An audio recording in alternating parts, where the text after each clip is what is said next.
Hello भाई लोग, तुम स्वागत करतनी अपन यूट्यूब चैनल प्रजापति स्टूडियो में। तो वो लोग देखतनी जे प्रजापति स्टूडियो के। तो भाई लोग, अगर हमारे चैनल पर पहली बार आइल बनी तो चैनल कर लीजिए सब्सक्राइब और बेल आइकन के जरूर दबा दें जा।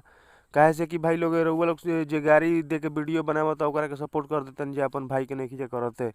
तो भाई लोग सपोर्ट जरूर कर जाए और सब्सक्राइब जरूर कर लीजिए। काहे से कि भाई जे गाड़ी गलौज करके वीडियो बनाओ तो ओकरा के सपोर्ट ऐसा कर देतन जाके उ सेलिब्रिटी के तरह ओकर अथी स्टारडम होता। लेकिन ऐसा भाई अच्छा से वीडियो बनावल चाहतन जे हमनी के तो हमनी के सब सपोर्ट नहीं खींचे करतन, सब्सक्राइबे करतन जा।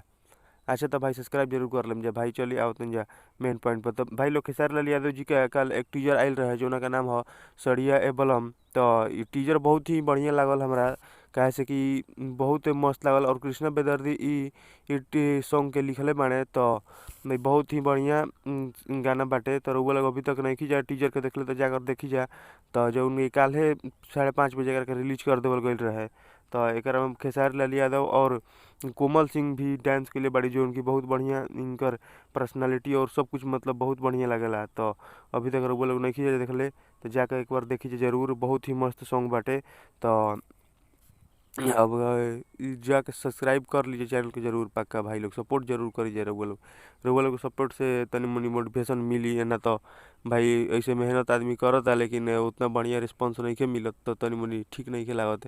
तो प्रयास करिए भाई, सब्सक्राइब करिए, उससे रउआ लोग के कोनो घाटा ना होई, समझ लीजिए। भले हमार कुछ तनी मनी बढ़िया लागी कि हाँ हम प्रयास करता तो हमारा कुछ मिलता। तो